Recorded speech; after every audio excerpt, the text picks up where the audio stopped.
Good afternoon সবাইকে। তনুশ্রীর নতুন আর একটা ভিডিওতে সবাইকে স্বাগত। দেখো, বাজার থেকে আমি একটা বড় কাতলা মাছ এনেছিলাম, সেটারই আজকে দই কাতলা বানাবো। আমার বরের খুব পছন্দের একটা খাবার। দেখো, ওই কাতলা মাছের থেকে 4 পিস কাতলা মাছ আমি ভেজে নিলাম।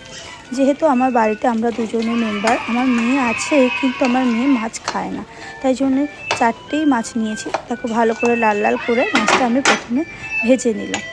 তারপরে এখানে একটু কাজু নিয়ে নিয়েছি আর টক দই নিয়ে নিয়েছি, ওটাকে আমি পেস্ট করে নেব। ওটা পেস্ট করতে দিয়ে দিয়েছি। দিয়ে তারপরে কড়াই একটু তেল নিয়ে নিয়েছি, নিয়ে গোটা গরম মশলা ফোড়ন দিয়ে নিয়েছি। গোটা গরম মশলাটা একটু লাল লাল করে ভাজা হবে। ভাজা হয়ে গেলে ওর মধ্যে আমি রেখেছিলাম পেঁয়াজ আর কাঁচা লঙ্কা বাটা, ওই পেস্টটা আমি ওই তেলের মধ্যে দিয়ে দেবো। দিয়ে 1 থেকে 2 মিনিট ভালো করে একটু নাড়াচাড়া করে নেব। দেখো, ভালো করে আমি এটাকে ভালো করে একটু নাড়াচাড়া করে নিচ্ছি। এটা নাড়াচাড়া হয়ে যাওয়ার পরে আমি যে আদা আর রসুনটা বেটে রেখেছিলাম, ওই আদা রসুনের পেস্টটা আমি ওর মধ্যে দিয়ে দেবো। আদা রসুনের পেস্টটা দিয়ে ভালো করে 1-2 মিনিট মতো ভালো করে নাড়াচাড়া করে নিতে হবে, যতক্ষণ না ওর থেকে একটু হালকা তেল ছাড়বে।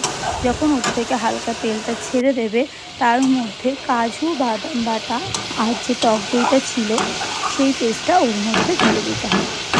দেখো, আমি ভালো করে নাড়াচাড়া করে নিচ্ছি। এইবার যে কাজু বাদাম বাটাটা ছিল সেইটা আমি ওর মধ্যে দিয়ে দিচ্ছি। ওর মধ্যে টক দই বাটাও রয়েছে, কাজু আর টক দই বাটাটা ওর মধ্যে দিয়ে দিলাম। দিয়ে এইবার ওকে ভালো করে কষাতে হবে। যতক্ষণ না তেল ঝাড়বে ততক্ষণ ওটাকে ভালো করে নেড়ে চেড়ে নিতে হবে। যতক্ষণ নাড়ছি তার মধ্যে আমি স্বাদ মতো লবণ আর স্বাদ মতো মিষ্টি দিয়ে দেবো। তোমরা মিষ্টি খেতে না চাইলে নাই দিতে পারো, কিন্তু টক দই একটু মিষ্টি দিতে হয়, দিলে ভাত টেস্টটা ভালো আসে। দেখো, কালারটা দেখো, জাস্ট ওয়াও! দেখো কত সুন্দর কালারটা আসছে। এটাকে ভালো করে নেড়ে নিতে হবে যতক্ষণ না ভালো করে তেলটা ছাড়বে। দেখতে পাচ্ছ, আস্তে আস্তে তেলটা ছেড়ে দিচ্ছে এর মধ্যে থেকে।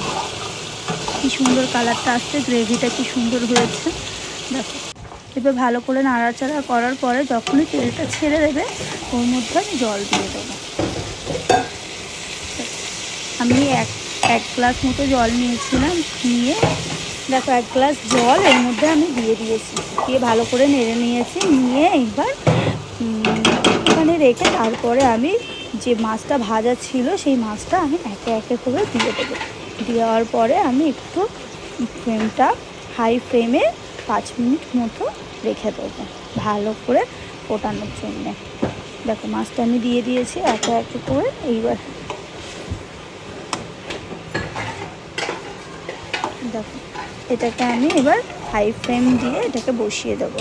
দিয়ে 5 মিনিট মতো থাকলেই কমপ্লিট হয়ে যাবে দই কাতলা। দেখো, দই কাতলা আমার কমপ্লিট হয়ে গেছে। নামানোর আগে একটু আমি গরম মশলা দিয়ে দিলাম আর একটু ঘি দিয়ে দিলাম। ঘিটা দিলে ফ্লেভারটা খুবই ভালো আসে, খুব সুন্দর আসে খেতে। তোমরা যারা পছন্দ করো না তারা নাই বা দিতে পারো। একবার তোমরা এই রেসিপিটা অবশ্যই ট্রাই করে দেখবে। আমার তো সত্যি অসাধারণ লাগে। তোমরা খেলে তোমাদেরও আশা করি ভালো লাগবে। বাড়িতে একবার অবশ্যই ট্রাই করে দেখো, ভালো লাগলে প্লিজ কমেন্টে জানিও। দেখো, আমার দই কাতলা রেডি। বৃষ্টির দিনে গরম গরম ভাত, তার সাথে দই কাতলা সত্যি অসাধারণ লাগে।